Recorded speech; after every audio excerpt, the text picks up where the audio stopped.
Welcome to the Pitchwerks podcast. I'm Scott McTaggart. Over the last 20 years, I've been a sales rep, a marketer, a manager, an executive, a consultant, and an advisor. This show is designed to give you access to my list of contacts so that you can learn more about how to present your ideas at work and succeed in your career. Startups and salespeople, marketers and managers from the Epicast Network in Pittsburgh. It's the Pitchwerks podcast.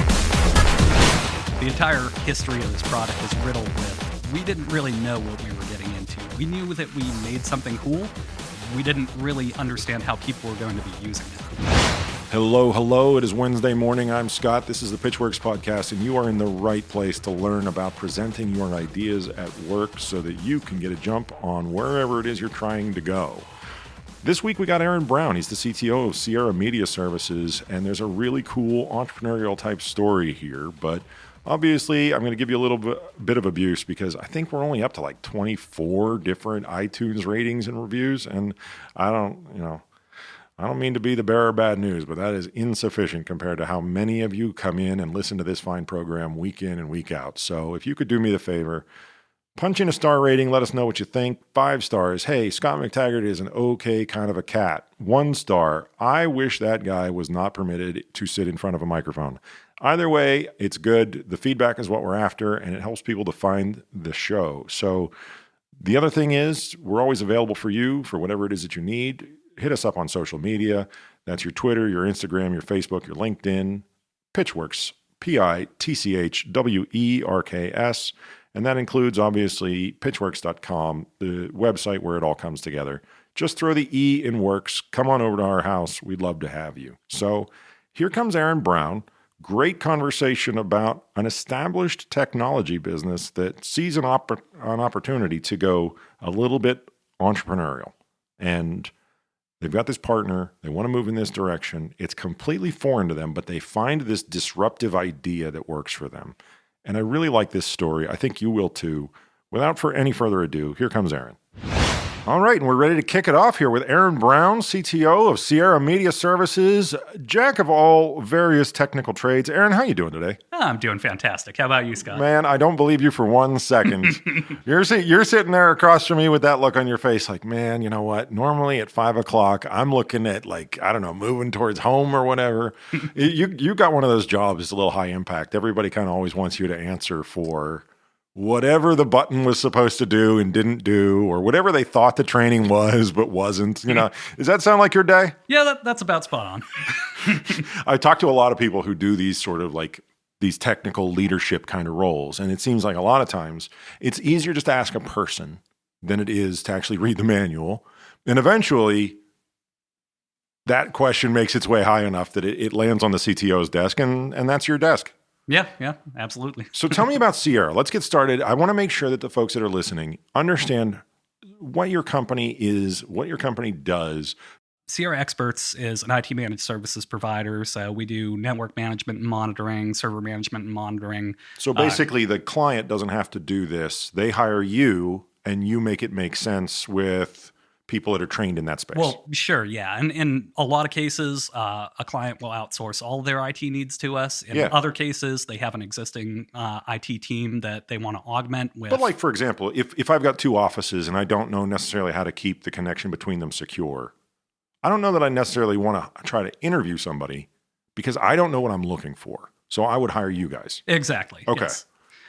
So that's, and we do, some other things too. We do IP telephony. So, extensive phone system setups, everything from, large multi-site enterprises all the way down to mom and pop shops that only have 3 or 4 IP phones. It sounds again, though, it's like, I don't know exactly what the answer to my question is. Can I just basically give it to you and have you figure it out? Right. And that's our specialty. And that's sort of, our actual company name is Sierra Without Wires, but our tagline for a long time was Trust the Experts, and we recently kind of truncated our name for marketing purposes to Sierra Experts. That's actually a really cool integration, right, of like the way you tell people your story and your core branding and identity. I like when people do that.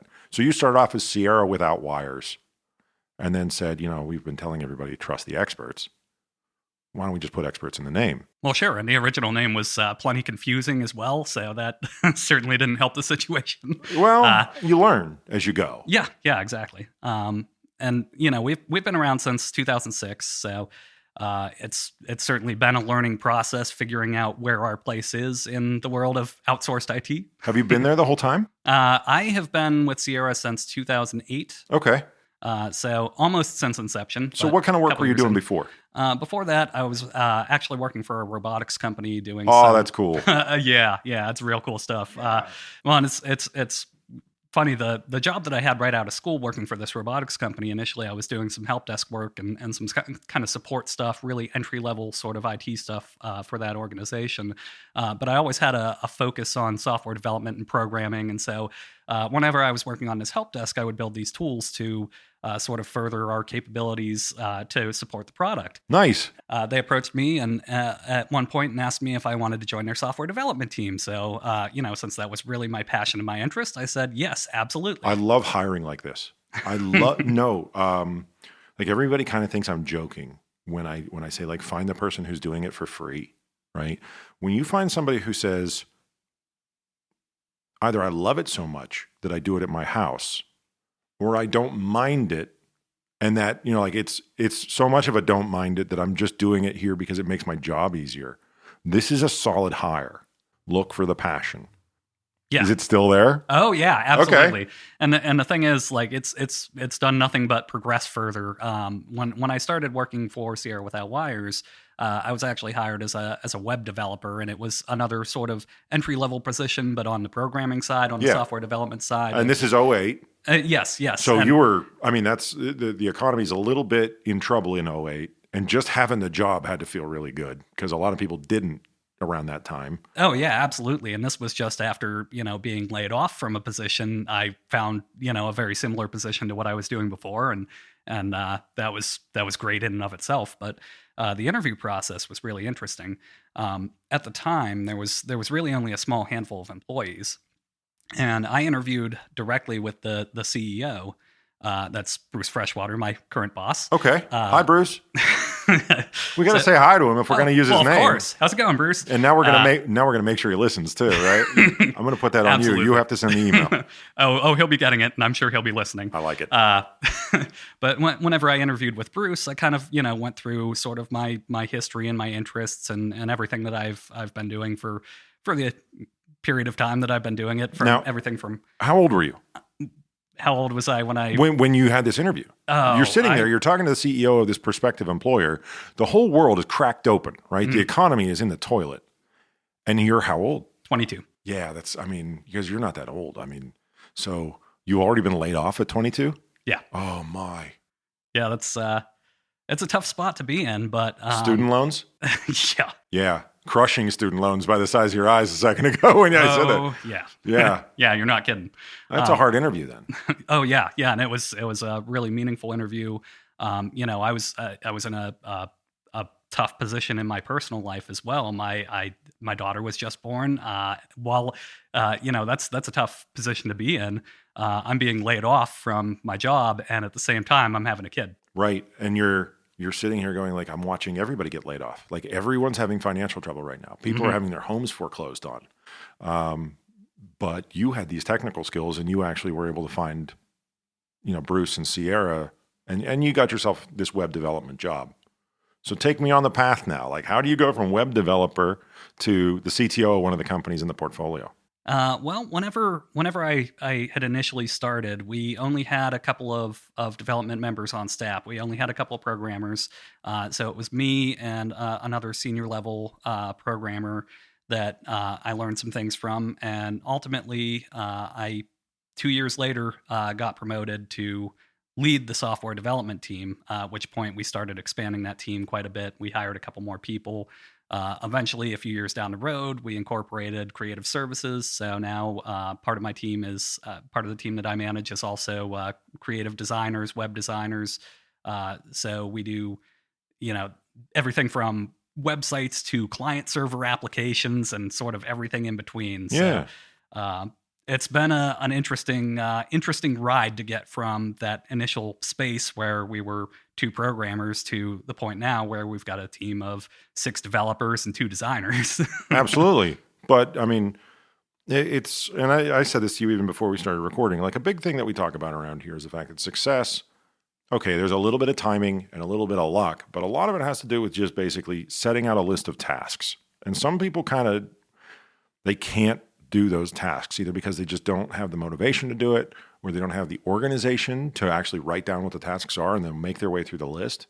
So you obviously, you made your way through your list pretty efficiently. And from what I'm hearing, it sounds like you probably did some things that were above and beyond as well, right? You were doing maybe more hours than other people, or you were taking on harder projects. Do you remember anything that you feel like gave you the inside track? Yeah, I mean, a lot of it was exactly that. It was sinking in that extra time and that extra effort to get to where I wanted to be. Because seriously, at your age, what, 31? Mm-hmm. Yeah, I mean, CTO, again, that's a fantastic title. And we're going to get into what you're working on here, which is a little bit, we need people to sort of understand where it's coming from before we jump to that part of the story. But I mean, at the point in your career that you're at, a lot of people don't feel as though that's an achievable goal, to get to be a CTO, to have that on your business card, to walk into the room and actually have people take you seriously as the technical lead for things that major corporations depend on. And I'm not trying to make you feel like, oh my God, think about all the stress in my life. But I'm right though. Oh yeah. Yeah, that's spot on. CTO is something that people aspire to. So congratulations. Well, thank you. Let's jump in.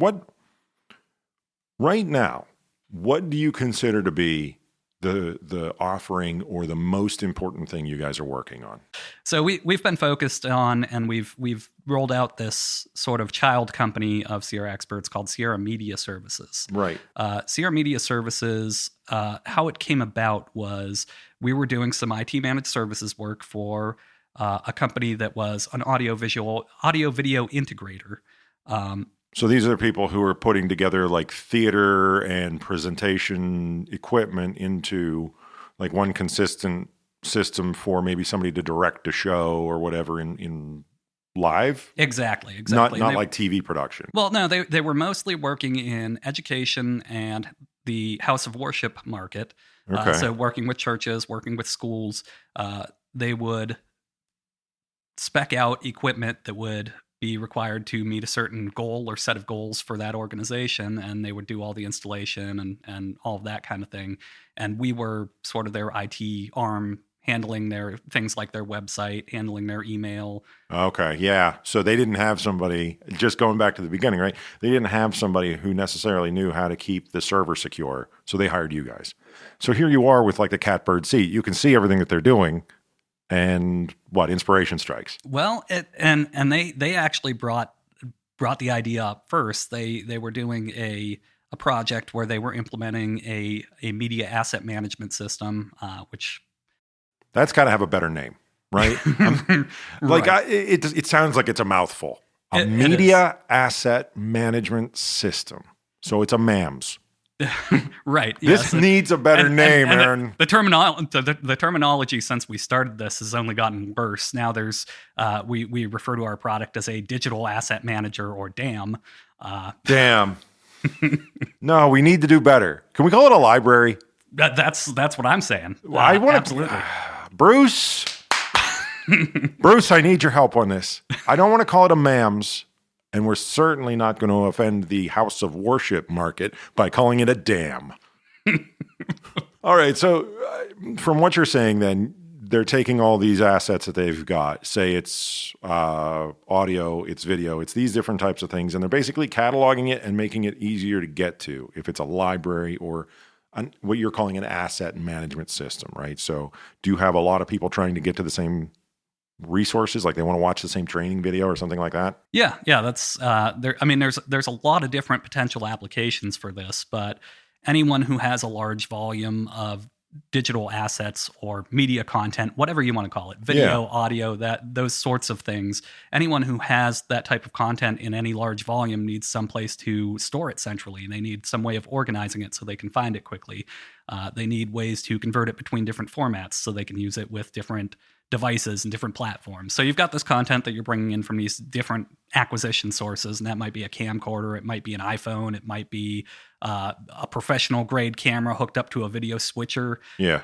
Any of these different types of acquisition devices. You're bringing in this content from these devices, and you need to do some editing on it. So you want to bring it into Final Cut, or you want to bring it into Avid, or you want to bring it into one of those types of software editing suites where you can do things and manipulate the video. But the problem is that the formats that the manufacturers of these cameras use is not necessarily compatible with your editing software. So Probably on purpose, right? Yeah, absolutely. So that was, one of the early challenges that we tackled in developing this product was the transcoding, or the conversion between different formats. Yeah, because it sounds like you're almost like you're disrupting. Right. And disruption in at least on this show is a great thing. Right. When we talk about disruption, we're saying like there's a pain point where the market has maybe gotten too mature, or they've gotten too used to the status quo. So you come in with this idea that says, I don't want you to be able to limit the uses of this content. Like, I don't want you to say, we only work with this file format, therefore last year's spring musical doesn't actually get edited. Yeah? I could not have said it better myself. Well, man, that's why they gave me a show. Buzzy doesn't just let anybody do this. You have to have keys to the studio. You have to be given the address. There's very, very tough, stringent controls on who's allowed into the Epicast studios. So who are you pitching this to right now? Initially, our big target audiences for this were education and house of worship, just because those were where we were already seeing a need for this. And that's where your partner, the AV company, was already established. Yes, okay. Exactly. So they've got an established book of business, and you're figuring that you can basically add this, and it kind of deepens their bench in terms of like what they can do for their clients. Well, sure, yes. Yeah. So where do you go from there? So from there, we started kind of looking into other options, what markets this might work well for, and it really identifying what those markets are was sort of a challenge, not because it's a limited number of markets, but because there are so many of them. And you need to focus, probably. You need to know the problem that you're solving for somebody, because no disrespect intended, but what you said was actually pretty difficult for a lay person to understand. One of our end goals the whole time was sort of looking at broadcast and what do broadcast studios use, and what can we do to improve their quality of life. I like that, because there's, I assume, still engineers on staff at all those broadcast studios that really do understand the problem and the potential pain point. You may not even understand all the different things you could do for them. Oh, yeah. Is that what you found? That's exactly what we found. And This really applies to every project that we've taken on, every customer that we've talked to. Everything, the entire history of this product is riddled with, we didn't really know what we were getting into. We knew that we made something cool. We didn't really understand how people were going to be using it. I actually, that doesn't surprise me. Again, you found this disruptive thing where it was like, just, if I were to boil it down to one thing, people don't want you to change file types. That's what you disrupted. Yes. Presented that way, it's super simple. People don't want you to change file types. If it's a .wav, they want you to keep it as a .wav. If it's a .avi, they want you to keep it as a .avi. And you said, but changing it's not that hard, and then you tackled it. Now, did you write this yourself, or did you have help, or how did that work? Well, we use some open source third-party components that we've leveraged throughout the development process. Yeah. We've built the entirety of the front end for the software and everything that makes it go. You did it in-house. We've built that entirely in-house. How long did that take? Well, we're still working on it. Well, but it's a finished product, yeah? Yeah. Oh, yes, absolutely. Yeah. So, we're still expanding feature set. See, that's how you know you're talking to a technical lead, because they're like, we're never done. So to get to the version that you first sold, let's use that as our market, right? Your 1.0 release that you were actually allowed to let people see in real life. How long did it take from the day that you started to the day that you first tried to sell it? It's interesting, because we had a customer before we ever actually had a product. They said, we need something that does this. And what this was for them at the time was they needed a storage catalog for their content, and they needed to be able to convert it into a format they could use with their media switcher in their studio. Nice. So we kind of tackled it a piece at a time. We built out the library component of it, or at least an early prototype thereof, first, and then we approached the transcoding problem, the conversion problem, and we tackled that. And from the time that we actually started working on it until the time that we delivered them a product, it was about 3.5 or 4 months. That's no time at all. It's very quick. Yeah.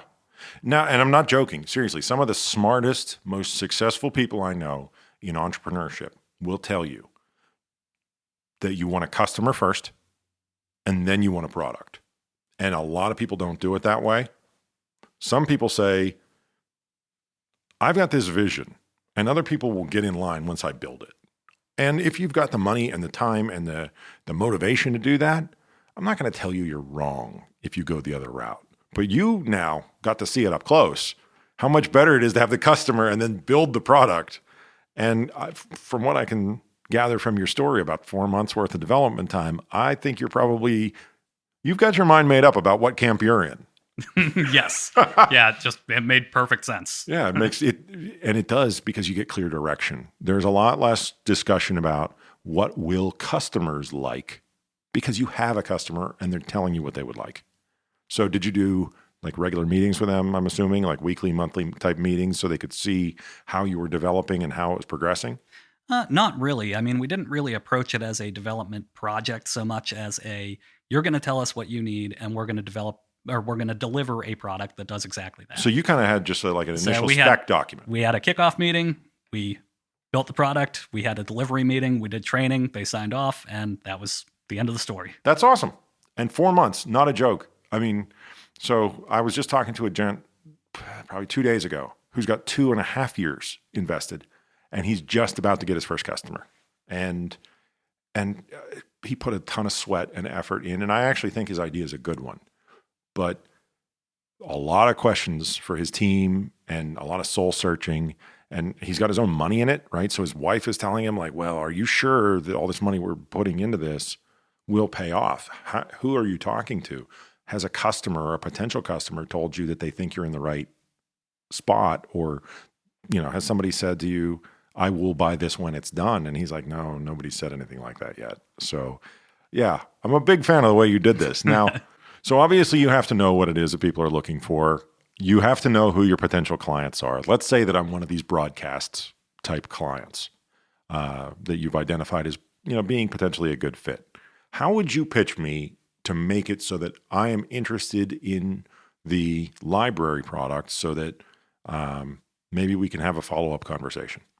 Well, the first thing that we have to do whenever we start a conversation with a lead is we have to identify the pain points, because if we're not solving a problem, we don't belong there. Oh, no. I want you to do it. See, you don't get to tell me how, like, academically someone other than you might do it, right? You've heard of the concept of like the elevator pitch type of an approach, right? Yeah. How do you encapsulate everything? I realize you're the CTO, but I'm going to ask you to be sales for like 30 seconds. All right. Well, what I typically do whenever I'm approaching somebody is I first ask them, hey, Scott, do you have a large collection of content? Do you have a lot of media? Do you have a lot of videos? Yes, I do. All right. How do you organize those videos right now? So right now, I think we have a folder system in like a shared drive. Okay. Now, where is that share actually located at? Is that reliable? I'm not 100% sure. I know that the folks in our IT department set it up, but I can't tell you exactly where it lives. I know sometimes it goes down because they tell us about planned maintenance and those kinds of things. All right. Well, it sounds like you might have some problems with accessibility. Now, let's say that you're looking for something. Let's say that you recorded a video clip 6 months ago, and now you want to find it. How do you go about doing that right now? So I'd probably need to know what project I was working on, and then I'd work my way through the file structure there. So I would need to know sort of what we called it and what folder it would be in as a result of that naming system that we use. Okay, so what if I told you that I could deliver you a solution where you could plug in a name or a date and quickly track down that one piece of content that you're looking for? Is that something that would benefit you? I think it could probably save me a few minutes out of every day. And yeah, I mean, I'm only one person that does my job, so maybe we could have a conversation about that. All right. Well, let me ask you a couple more questions then. With this content, what do you do with it? You have all this stuff in this folder on this server. I'm not going to lie to you, Aaron. I'm running out of ways to create this fake situation for you, so I'm going to cut you loose. But I get what you're doing. You're doing a very consultative type of an approach, and definitely for someone in your shoes, that has two values, right? The first one is you're talking to somebody about potentially becoming a customer, but the second thing is, and I know you're doing it, you've also got your product manager hat on, where you're trying to get feedback so that you can make very future improvements to the thing you're working on, right? Yeah, it's almost like I've played this game before. So when you were picking out sort of where you wanted your career to take you, right? How did you settle on technology? Like, what was it about it that drew you? It's really hard to say. I've been doing it for a very long time. I've had an interest in technology since I was a teenager, probably even earlier. Yeah. Early on, back when I was in high school, I actually took a class at a vocational school that was an electrical engineering class, and I think that's where I really started to get my bearings and understand that I want to do something with technology. I want to understand how all this stuff works. I want to tear it apart. I want to rebuild it. I want to make it better. What are the challenges right now with the media services business? What nut are you trying to crack right now? Well, the biggest challenge for us right now, we've identified a few markets where we think we can do well.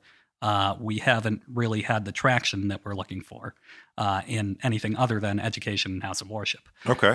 And really our latest focus has been on safety and security, right? Which is a whole different world for us, even beyond, whenever we started developing this product, we didn't know anything about Pro AV. We weren't AV guys. We were IT guys. But you understood file formats and transcoding, which again, that was the essence of your disruption. So I understand how it feels to be like, I'm selling something that I don't fully understand, but you're not giving yourself credit, I don't think, because what you did was actually disrupt the thing you set out to disrupt. You just didn't necessarily understand all the cultural impacts. Exactly. Does that make sense? That's spot on, and that has presented us with some challenges that I don't think we've really figured out exactly how we're overcoming or how we're going to overcome them in the future. One of the expressions I like to use is that every club has its own secret knock, its own password, right? And you haven't learned the secret knocks into some of these clubs.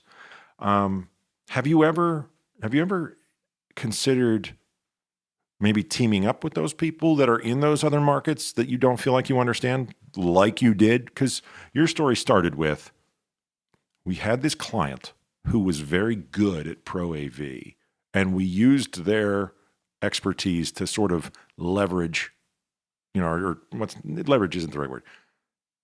We used their knowledge and their list of contacts to get us into this market, right? So are you doing that in any of these other places? That's what we're trying to do now. We're looking to leverage strategic partnerships to actually deliver this. We're all technical people. We aren't salespeople ourselves. Right. So we're really looking to build a competent network of partners who can actually deliver this to customers in need. So we've got some good strategic partnerships in place now. We just partnered with a company called Unmanned Response. Okay. That's kind of how we've entered into the safety and security space. Actually, yeah. They're doing some things with drone operations for emergency services, for organizations that are doing site because surveys. they're sending the video back. Yes. Yeah. Oh, that's cool. We actually got to participate in an operation recently where we were helping out some via unmanned response. We were able to help out some local police and fire departments with some search efforts for an operation they were conducting, and we were doing some things with real-time video streams from the drones as they were conducting the search, and we also made that content available after the fact in a secured fashion so that they could log in later and review the things that the drones saw in case they missed something. That's interesting. I assume it was like a missing person? Yes. Yeah, it sounded like it. And I know you're trying to be delicate about it because, it's hard to say like, hey, pat us on the back for all this good work that we're doing, especially when you were paid for the work. But no, that's a very interesting use case. And then I'm assuming, you've got some sort of tools built into it to prevent just anybody from being able to see things they shouldn't see. That's obviously very sensitive material. Exactly. And coming from the information technology IT space, we're really focused on strict access control and security, those sorts of things. That we've kept those in mind as we've developed out the product. So those features for kind of locking things down and making sure only the people who need to have access to that content have access to it. That capability has been in our products from the beginning. It's kind of baked in that way. So as far as the future goes, I don't know if your company has ever actually developed products like this in the past. And if so, do you sell them? Like, is this one of those things where you create a product and then you maybe sell it to a larger company? Or what's your track record on that? We don't really have a history of product development in what we do. I mean, at least since the inception of Sierra Without Wires. So it's a little bit fun right now. You don't know what happens next. Oh yeah, we've always been in the services space where we're not really selling a product, we're selling a service, and that's sort of where it's ended for us in the past. So this is really our first attempt at developing some products that we can get out there and market and sell, and we're not really sure where it's going to go just yet. Yeah, and I mean, obviously, if you get a crazy offer, you have to take it. I mean, that goes without saying. If somebody comes around and says, like, we'll give you $1 billion for the media services business, you're going to take it. But there's something nice also about the integration that you've got, I think, between the IT and the managed services and then the media services. You have the potential of creating this thing where it's 1 + 1 = 3. Right? We're in this business and we're in this business. And because you use us on both sides, you've got the experts on both sides available to you. I assume you're using that. Yes, absolutely. And we like to use the term for one, we like to use the term sticky. We like sticky services. You like to stay inside the account. Yes, yeah, absolutely. There you go. So, and it's really great because once we're providing one service to a customer, it makes it a lot easier to approach them for other things. I'm glad to hear it. If somebody wants to reach out to you, whether it be to talk about the offerings that you've got, or if you're open to it, just to talk about sort of like how they get into this industry, right? Would that be okay? Yeah, absolutely. How would they do it? So we've got, you can check out our websites, www.sierraexperts.com, www.sierramedia.com. Okay. Those are two separate sites, obviously. Yeah.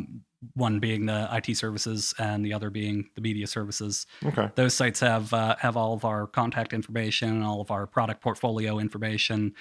You can pretty much find everything that we are and what we have to offer. I just realized as a CTO, I might have set you up for an ocean of cold calls. I apologize for this. That's not really a problem. Okay. I mean, I'm already, as of right now, sort of being the wearer of many hats. Yeah. So, welcome to entrepreneurship. This is how it goes. Yeah, and it's funny because prior to being in this position that I'm in now, I never really considered myself to be an entrepreneur. But now you kind of have to be now. I've sort of evolved into that mindset, I guess. Well, you definitely, if I may, you've adopted a lot of, the wisdom, whether it be conventional or not. I can't necessarily comment, right? But a lot of the things that you've said today are very highly prized nuggets of wisdom from startup and entrepreneurial culture. Like I said, just starting off with the idea of you had a customer and you built a product, that's fantastic. Like, I don't know if you understand exactly how far down the road you are. And people bang their heads against these problems on the regular, and they still come to the wrong answer. So I got nothing but respect. I see your vans and your T-shirts and your logo all around town. You're obviously working on some cool things. I really appreciate you coming into the studio today. It's been an interesting look into how a company sort of pivots into a completely different space. So thanks for coming in. Yeah, thanks for having me. Aaron, it's been great. All right, that's all the time we've got this week for the show. Thanks, as always, for tuning in. Every week, the audience gets bigger, and I truly appreciate it. Make sure you let us know if you need anything. Hit us up, all the various social channels. I hope you enjoyed this week. We'll be back in 7 days with another one. Take care of yourselves in the meantime. The Pitchwerks podcast comes to you from Pittsburgh, Pennsylvania, a production of the Epicast Network and McTaggart, LLC. Engineering and production by Buzzy Torek and Nick Miller. For more information, show feedback, and ad sales, visit pitchwerks.com. pitchwerks.com. On social media, find and follow the show on Twitter, LinkedIn, Facebook, and Instagram using that same brand name, Pitchwerks.